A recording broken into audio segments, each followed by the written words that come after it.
Have you ever really thought about what happens when you click your mouse? I mean, it feels totally instant, doesn't it? Almost like you're not even thinking about it.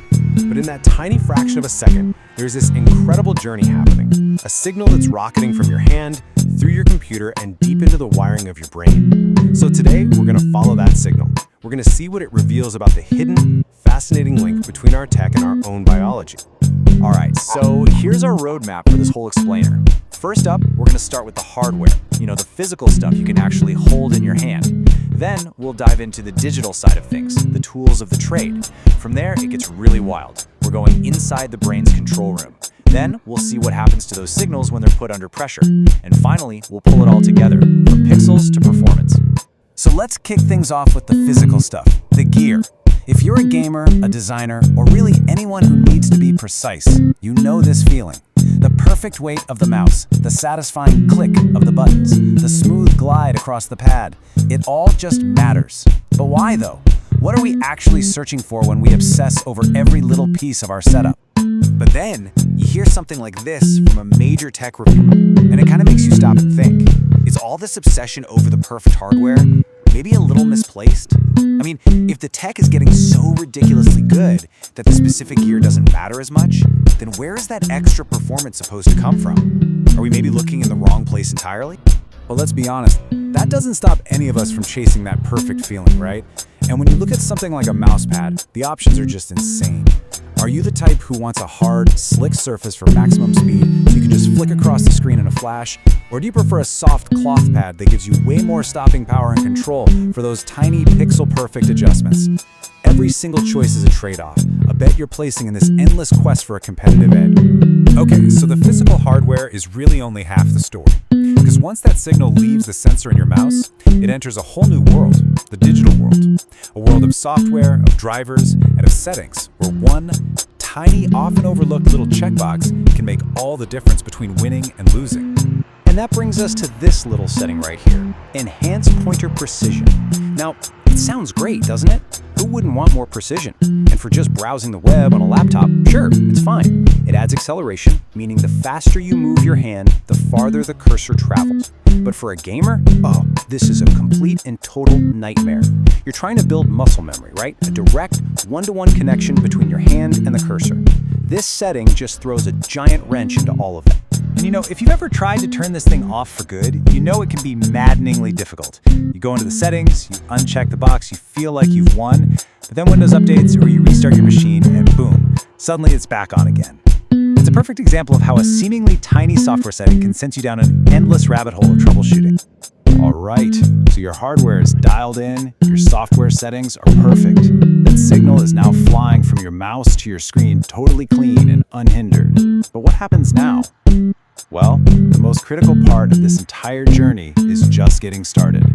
Because now, we're going inside the ultimate interface, your brain. So we're officially leaving the world of silicon and drivers behind. We're now in the world of biology, of neurons and synapses. How on earth does your brain take these signals from the screen, process all of this incredibly fast information, and then tell your hand exactly what to do next? Okay, so meet the star of our show, the anterior cingulate cortex. Let's just call it the ACC. Think of the ACC as your brain's own internal performance monitor, or maybe like a quality control manager on an assembly line. It's constantly watching what you're doing, checking for mistakes, and sounding the alarm when something doesn't look right. Its job is to spot errors before they become big problems. Yeah, probably the easiest way to think about the ACC is as your brain's oops button. You know that feeling, right? When you're about to make a mistake. Maybe you're dragging a file to the trash by accident, and some part of you just screams, "No, stop!" That feeling, that internal alarm bell, that's your ACC kicking into high gear, helping you correct your course at the last second. And believe it or not, we can actually see this happening. In a study with rats, scientists watched the ACC and they found that it would light up like a Christmas tree whenever the rats had to suddenly stop or change what they were doing. That huge spike you see there in the stop trials, that's the ACC slamming on the brakes. And it's the exact same process that's happening in your brain when you realize you're about to overshoot a button and you have to make that split-second correction. But here's the thing, the ACC doesn't work in a vacuum. It's part of this massive, complex network that communicates using chemical messengers. So, what happens to your performance when those chemical signals get all out of whack? What happens when that internal communication system starts to break down? Well, to understand this, scientists often look at situations like chronic pain. Now, I know that sounds unrelated, but in these cases, the brain is being constantly flooded with stress signals, and that can cause a major breakdown in communication between different brain regions. It's actually a really powerful way to understand how any kind of long-term stress can mess with our mental and physical performance. And this is what that breakdown looks like. It's pretty stark. On the left, you see a healthy brain responding to a signal. It's clean, it's organized. On the right, in a brain that's dealing with chronic pain, those same signals are just a chaotic mess. And it turns out, one of the biggest reasons for all this chaos is a huge drop in a super important brain chemical called dopamine. So why is dopamine such a big deal? Well, it's not just the feel-good chemical.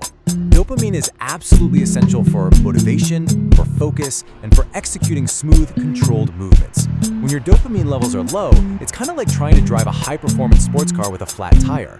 Yeah, you can still move, but everything feels sluggish, and you're just not going to perform at your best. And here's the proof that dopamine is the key player here. In a study with mice, when researchers restored those dopamine levels using a drug called L-Dopa, brain function started to return to normal. I mean, look at that third bar. It's a really powerful demonstration of how just one chemical can have a massive impact on the brain's ability to regulate itself, and ultimately, on our performance. Okay, let's zoom back out and put this entire incredible journey together. We've gone from the hardware sitting on your desk to the software deep inside your computer and all the way into the individual neurons firing inside your brain. It's been a wild ride, and now it's time to connect all the dots. So think about it. It all starts with a simple movement of your hand.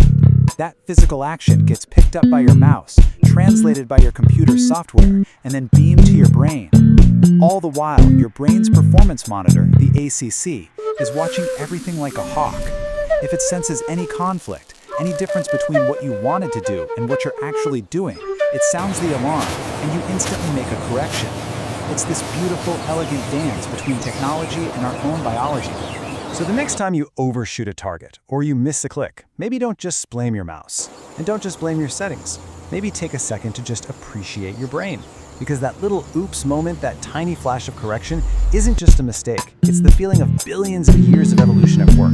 Your internal performance monitor doing its job perfectly, right inside your head.